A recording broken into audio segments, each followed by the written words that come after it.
Good day, everyone.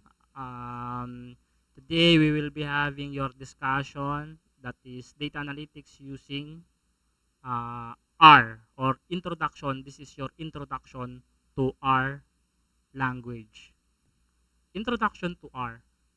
R is a statistical programming language commonly used for statistical analysis, data visualization, and other forms of data manipulation. Okay? So R is a language, a programming language, okay? But it is more focuses on statistical or analytics, no? It also has visualization, okay? So hindi ito yung mga typical na high-level programming language natin wherein you can develop a specific software, no? Here in R, okay, ginagamit natin ito for you to conduct a data analytics or data analysis, visualization, and other forms of data manipulation. So in R, for you to use the R language, okay, you need you need to include a different packages or yung tinatawag natin na R packages. For you to be able to use the R, it needs, okay, to install the R packages. So we have a lot of R packages. Okay? Andyan yung, for example, andyan yung deployer, okay? Andyan yung tidier, andyan yung ggplot. And every packages, it has different roles. Kumbaga, kagaya lang yan ng mga different programming language natin. Like for example, yung Java, that kailangan installan ng mga packages. No? Kagaya for example, ng Python also, na kailangan installan ng different packages, okay, para magamit natin yung functionality noong package na na-install natin. Hindi siya, kumbaga, hindi siya built-in doon sa R natin. Alright? So, with R packages plus R core plus R studio, okay, you can now be able to conduct a data analysis and or data analytics in general. Okay? So, ayan. So, this is the environment of our studio. So, again, ang gagamitin nating IDE for our data analytics, okay, is R Studio. So, don't be confused when we say about R, that is the language that we are going to use, and then the R Studio is the IDE. Okay? So, as you can see dito sa ating IDE, meron siyang apat, no, na area. Yung dito sa may top left, okay, dito yung source, wherein dito sa source, this is the part where we are going to input your codes. Okay? And also, it has control dun sa baba ng source, wherein pwede ka rin mag-input ng codes dito, okay, directly. But then again, sabi ko nga, if you are going to input your codes dito sa console or dito sa control, okay, hindi yan masasave as file. Okay, pero you can input a codes from here. Then directly na siya na mag-run. Okay? When you enter or when you hit enter, automatic na mag-run yung code mo dito. Unlike dito sa source, when you are typing your code here, you need to click the run, ha? Para mag-work yung code na tinype mo. So source and control, okay, that is the very important part, no, noong nitong RStudio. And then also, dito sa environment, dito natin makikita yung data, I mean, no? Dito natin makikita yung mga data na ini-input natin came from the source or came from the control. Okay? So, ito yung output, no? This is output window ng mga data. Okay? Parang something like that. And also, sa baba ng environment, dito natin makikita yung, as you can see here, meron tayong directory dito, no? Directory ng files, and it has several tabs. Andyan si photos, packages, help, viewer, and presentation. Okay? So, for you to be able to see the output of your graph, okay, i-click mo lang yung plots dito sa second tab, and dyan madi-display yung data visualization. Samantalang dito naman sa files, dito mo makikita yung directory kung saan mo gustong i-save yung particular file na you are currently working with. No? And also, meron pang several tabs dito na madidiscuss natin, matatakal natin for our succeeding discussion. Okay? So, yeah, that is the environment of our Studio IDE. So, before we dive deep dito sa ating discussion, paano ba natin, question is, how can we able to install R and RStudio in our Windows PC? No?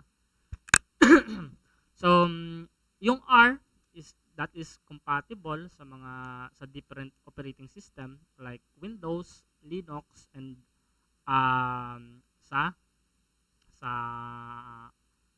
sabihin ko sana iOS, no? Pero sa Apple, sa Mac OS, no? Mac operating system.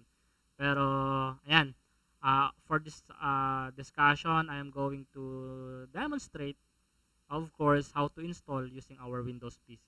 Okay? Paano ba natin siya i-install? First things first, pupunta lang kayo sa inyong browser. And from browser, your favorite browser, it's either Google Chrome, Mozilla Firefox, and so on. Then type mo lang dito is RStudio download. That is RStudio download. And yung first link, that is from postit.co or .com, no? So yung pinakang unang link, yun yung i-click natin. Okay? That is posit.co, and browse nyo lang yan sa baba, no? Scroll down, and it has two option here, two steps. First step is you need to install R, and secondly is you need to RStudio. So this means that before you install, or before you may install, you can install the RStudio, you need first to install yung core. Ito yung nakita natin sa presentation kanina. Okay, we need to install first the R language before we can utilize the RStudio. Okay, para lang siyang Java, no? Sa Java, before you can use the different Java IDE, no, kagaya ng NetBeans, JCreator, and so on, you need first to install yung core niya, yung mga JDK niya, no? So, ganito rin sa R. Before you can utilize the RStudio, you need first to install the the R. Okay? So, sabi dito that before you can use the RStudio, it requires na yung R is dapat naka-version 3.3 above. Okay, so, and click mo lang ito, no? Download and install R. So, click mo lang yan, and then, mag-open yung tab. Sabi ko nga kanina, yung R is compatible sa different operating system, and since we are using, or I am using a Windows, click nyo lang yung download R for Windows. Then, upon clicking, merong ulit lalabas na next page, and from here, you are going to click yung install R for the first time. No? So, click nyo yan, and it should be, or hindi pa pala siya mag-download, no? It will redirect again to another page wherein ito na yung download. Sabi dito, download R. Anong version na? That is version 4. Sabi kanina doon sa dito, no? Para magamit yung RStudio, at least version 3. Okay? So, the current version is version 4. So, click nyo lang itong download na to, and ayun, mag-download na siya, no? Okay, it is 78 MB. Ganun siya mabigat din siya, no? Then, upon downloading the R, click nyo lang yung install. So, ayan, install nyo lang yan. Next nyo lang yan para ma-install. And, let's say, you already installed your R, no? Yung R core natin. The next step that you need to do is to install now the RStudio. Please note you need first to install yung R. After you download, kailangan mo muna yung install. Okay? Hindi na tapos sa download. Baka kasi after you download, nag-install na kayo ng RStudio, and gano'n yun, hindi yan mag-work yung RStudio. So, So you need to install it first. Then let's say if you already installed the R, you may now click the step 2, which is download now the RStudio desktop for Windows. So click na lang ito. Okay. And ayun, directly na siya na mag-install. Ito medyo mabigat din. It has 206 MB, no? Medyo mabigat siya. Okay? And click nyo lang yan, mag-download, and after downloading, you may now install the RStudio. And this is now the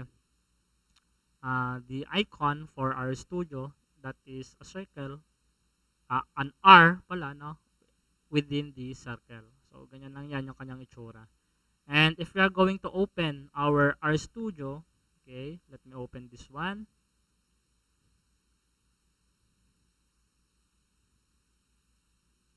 Okay, so ayan, we can see the same environment as doon sa ating presentation kanina. Okay, so i-clear lang natin yan. So for you to be able to clear, no, yung content dito kanina, i-click nyo lang itong parang walis dito. That is clear. Alright, so again, itong top part na to, top left, that is the source, the control. Ito yung control natin, yung doon sa console. And then ito yung yung nasa top right, that is the environment. And itong nasa baba ng ano natin, ng environment, ito yung ating mga directory and so on. Okay, na-adjust natin to. You can adjust from here, pag ganon, no? And also you can adjust it vertically, no? Ganyan. And so on. You can work with this environment. Kung ano yung desired nyo na position. So let's say okay na siya lang ganyan for a while. Alright. So, ayan. This is the RStudio. So, going back to our presentation, okay. So, let us jump to the arithmetic that we can use in R, no, using RStudio. So, just like the different programming language, it also has arithmetic. So, please take note, no, ang fundamentals or ang basic or ang foundation ng R is mathematics. Kaya nga sinasabi ko, no, hindi ito yung mga typical na programming natin na we can be able to produce a software. But dito, you can do some sort of analysis. That is why foundation nito is more on mathematics, more on computation. Okay? So we have here arithmetic, napaka-basic, 1 plus 1. If we are going to use addition, we can use the plus sign for the addition. Kapag minus naman or subtraction, then we can utilize the minus sign, no? Napaka-basic. And then for the multiplication, ano ba yung ginagamit natin na symbol? That is the asterisk. And for the division, that is yung forward slash. And yung power, exponent, no? Ito yung I don't know kung anong symbol ito. Para basta yung yung smiley, no? So that is symbolizes for exponent. Okay? So spaces between characters. So spaces between characters do not affect the code. Okay? So ibig sabihin, kahit marami kang space na nilalagay between the character, between your operator, it doesn't affect the code. But it is good practice to add space between a character to make it easier to read. So, ano ibig sabihin? Kahit na dikit-dikit yan, walang spaces, okay lang. No? So, however, if you are going to utilize no space between characters, it is not easy to read. Pero, the main idea is that pwedeng ganito na walang space. Yun nga lang, no, mahirap siyang basahin. Kasi imagine itong first example natin, no, nag-work siya pero mahirap basahin. Kapag meron namang multiple spaces between the character, a little waste of space, no. Imagine mo ganito ka naglalagay ng code, no. Ang hahaba ng mga spaces. So valid ba to? This is still valid. Okay? Maraming spaces or walang spaces, that is all valid. Yun nga lang, So, sino na naman yung ganitong magta-type ng code? I bet wala namang ganito sa inyo na magta-type ng code na parang ano niyo, parang attendance, no? Ang daming ano, ang daming spaces, ang daming absent. So, again, okay lang na ganito, pero do not practice na ganito kayo nagsusulat ng code. Yung convention is that one space between character except for the exponent. Ako narito, one space plus space 2 space minus and so on. Pero hindi kayo pwedeng maglagay ng space, okay, doon sa may 5 exponent 6. Kasi dapat magkadikit yan silang dalawa, no? Kasi pag pinaghiwalay mo na yan, magkakaroon siya ng error kasi power yan. Ibig sabihin, 5 to the 6th power. Parang exponent niya, no? So, ayan. Let us try sa ating RStudio. Ayun. So, manari, 1 plus 1. We have here the code. Then, for us to run, no, to check the output, i-highlight nyo lang yan and click mo yung run. Saan lalabas yung output? Doon sa console. Ito, nasa baba. Nakikita nyo? That is 1 plus 1. The answer is 2. Okay? So, doon nagpapakita yung output niya sa console. So, sabi ko kanina, sabi mo sir, dito lumalabas yung output. Nagpapakita lang yung output dito sa environment if that is a data na kailangan i-store. No? Since yung ginawa natin dito is just a simple calculation, dito siya lang na-display. Pero if you are going to store that in a variable, no, data siya, tapos you need to store in a variable, dito siya magpapakita sa ating environment. Okay?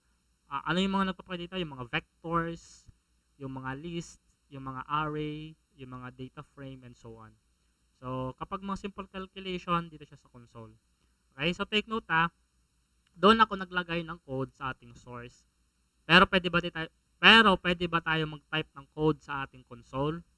Doon sa ating yes, sa ating console. The answer is yes, pwede pa rin. Let's say 2.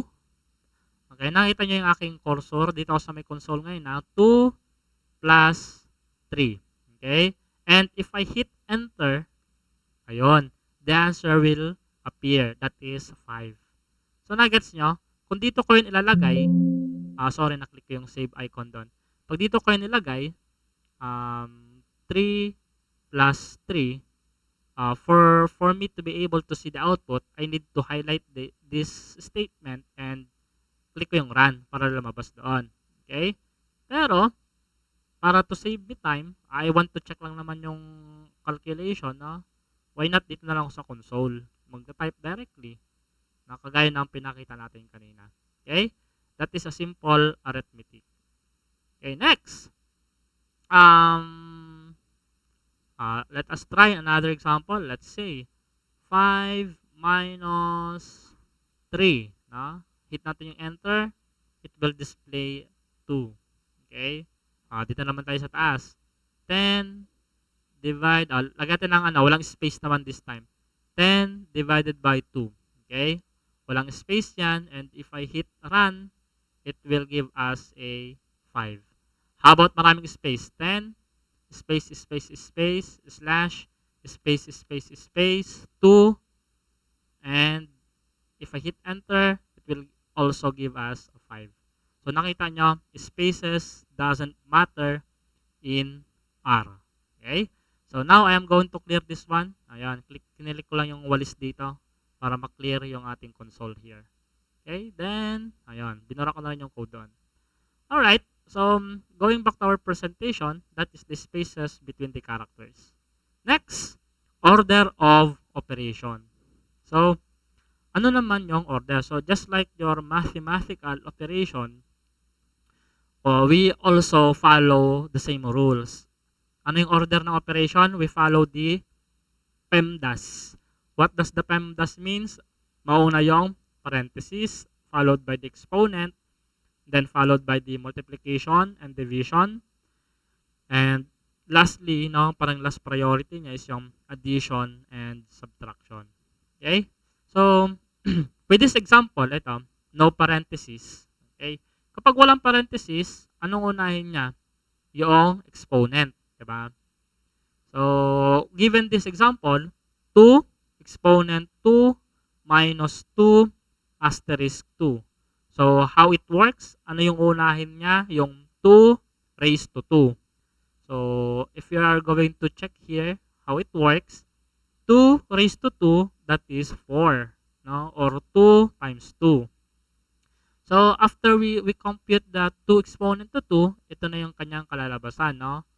4 minus 2 times 2. Okay, next. Ano yung next na gagawin natin? Again, going back to our PEMDAS. We already executed yung exponent. Anong next? Multiplication. Since we have an asterisk here, ibig sabihin this is multiplication. So, therefore, 2 times 2, that is also 4. So, meaning to say, yung 2 exponent to 2, that is 4. 2 times 2 is also 4. And last nating execute yung subtraction. So, 4 minus 4, it will give us a result of 0. Okay? Naintindihan nyo? Again, same rules apply in our mathematical, in our math class, that is a PEMDAS. Okay? So, alam natin yan, no? Hindi na tayo tatagal dyan. And then, how about kapag meron namang exponent and also meron namang, meron din siyang parentheses.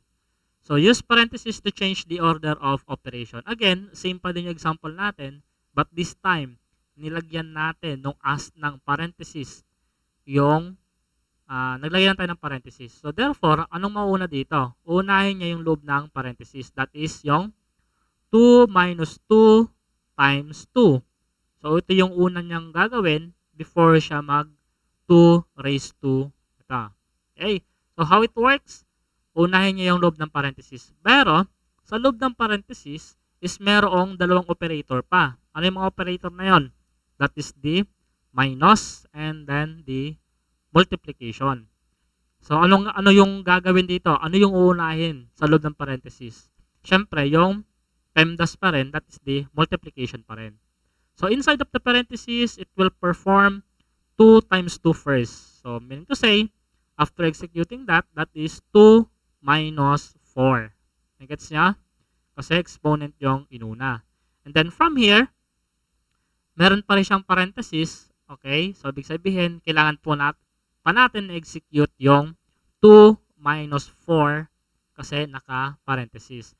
So, 2 minus 4, it will give us a negative 2 na result. So, and lastly, ilalas natin yung exponent, no?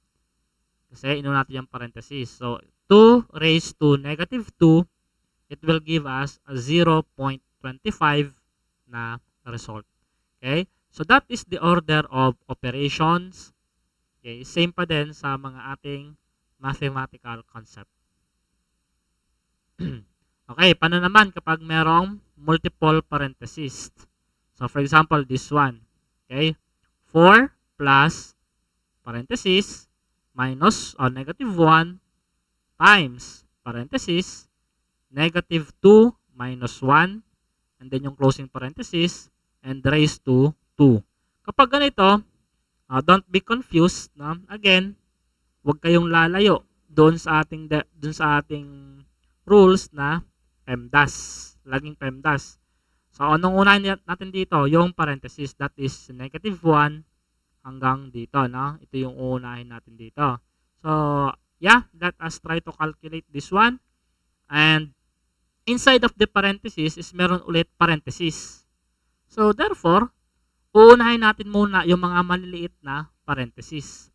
So, alin dito? Ibig sabihin, kailangan niya munang i-perform yung negative 2 minus 1. Okay? So, that is why, as we can see dito sa part na to, okay, negative 1 times negative 3. Saan ang galing yung negative 3? Because if we are going to calculate negative 2 minus 1, it will give us negative 3. Okay, ito na yan. Then, meron pa siyang parenthesis. No? Hindi pa natin na-eliminate yung parenthesis. Ibig sabihin, we need first to priority yung parenthesis. So, it will give us a negative 1 times negative 3. So, negative times negative, it will give us a positive 3. No? Positive result na 3. Kasi 1 times 3 is 3 and negative times negative is positive. So, therefore, that is 3 raised to 2. Alright? So, again, ito na yung output natin. 4 plus 3 raised to 2. Okay, ano yung next na ipe-perform natin? Obviously, that is the exponent part. That is the 3 raised to 2. 3 raised to 2, it will give us a result of 9. And lastly, 4 plus 9, that is 13. Okay? Order of percent of operation, PEMDAS. Okay, na-gets? I hope nasundan nyo, no? Anyway, napaka-basic lang naman itong order of operations natin. So, coming up next, variables. Ayun. So, hindi pa rin natin inaalis yung concept ng R na isa pa rin siyang programming language. No? Isa pa rin siyang language. Okay? So, therefore, meron pa rin siyang variable. So, again, what is variable? In programming languages, we need to use various variables. Anong purpose niya? To store various information. Temporary information siya. Temporary storage siya ng data and information. Okay? So, sa madaling salita, variables are reserved memory location to store values. So, alam niyo na yung variables, no? Imposibleng hindi niyo alam yan. Ha? Anong purpose ng variable? Ito yung nag-hold ng temporary data or temporary information. Siya yung nag-store. Okay? So, as we create a variable in our program, some space is reserved in memory. Okay, paano ba tayo nagde-declare ng variable in R? So, for example, sa other programming language natin, like Java, for example, we need to specify first the data types. No? For example, int a is equals to 10. Diba? Tapos meron pa siyang semicolon. Technically, that is how we perform or we declare variable, no, in other programming language. But dito sa R, we don't need to declare what is the data type. Okay, just input what is the value or what is the name of the variable.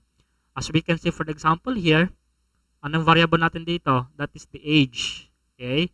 What is the value of age? That is 35. So, what have you noticed doon sa ating variable? Or yung ating variable declaration. Instead of using equal sign, ang ginagamit natin dito is yung parang arrow. No? That is yung less than and hyphen or yung minus. That depicts a arrow. No? Ibig sabihin, itong 35 daw na value ay binibigay natin into variable age.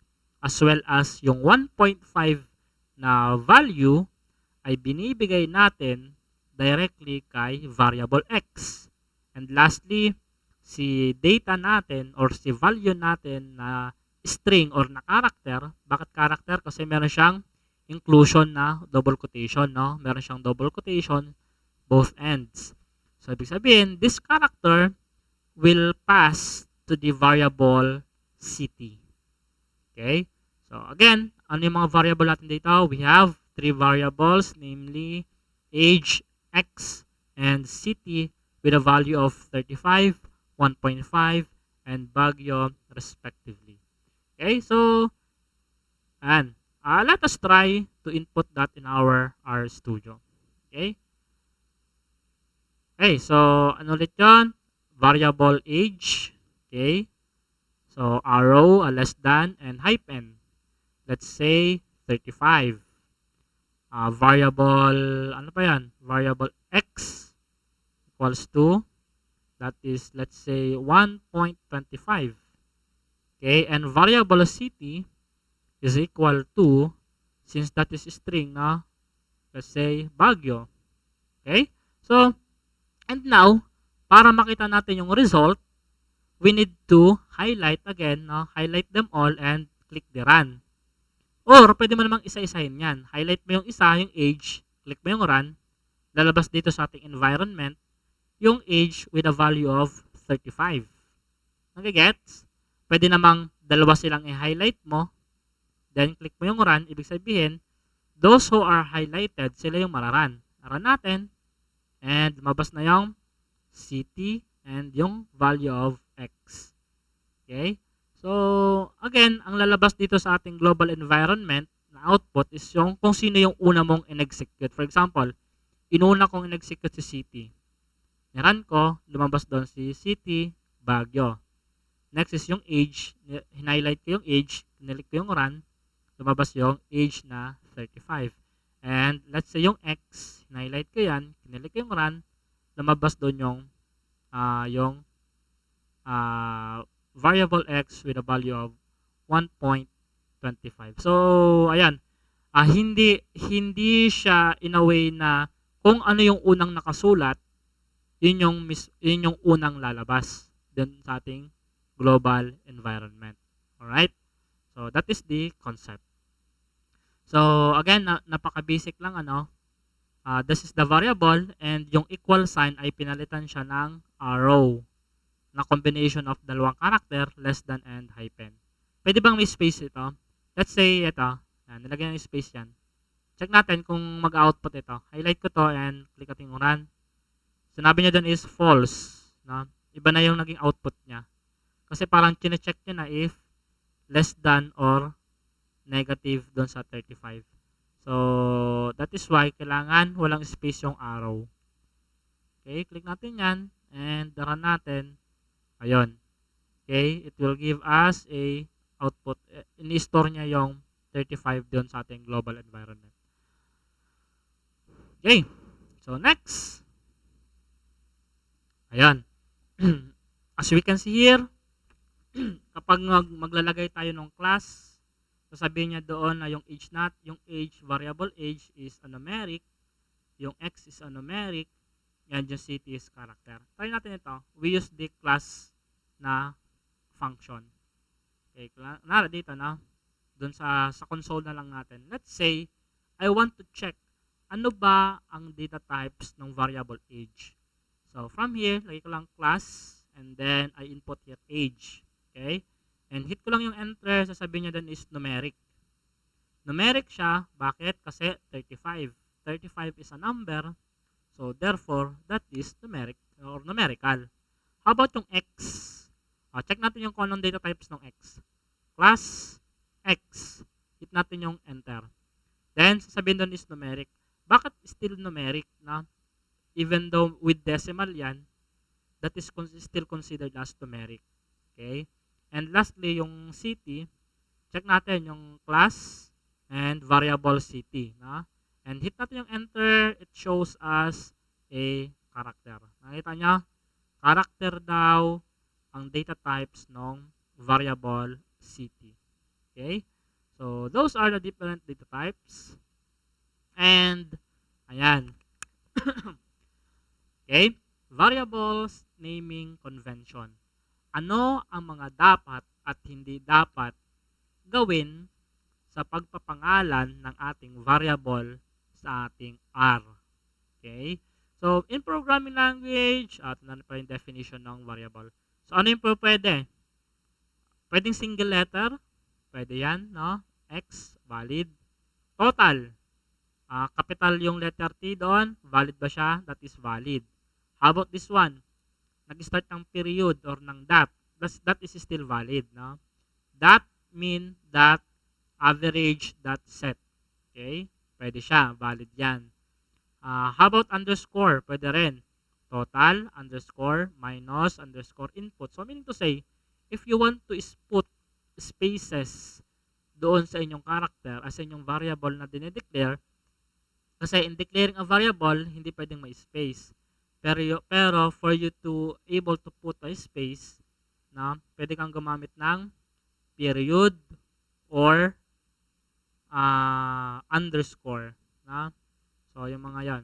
And, pwede rin naman na camel casing. Okay?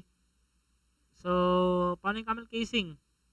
Ito, yung user, instead of using underscore, pwede mo na lang siyang i-capital yung next na word. User, capital letter yung A, average, capital letter yung S. User, average scores, and pwede ka rin maglagay ng numbers. Basta yung number is located, hindi dapat doon sa beginning ng iyong variable. Pwede sa dulo or sa gitna. No? Parang ito, Dave 17. That is valid. Ano naman yung mga hindi valid? So, ang variable cannot start with a number.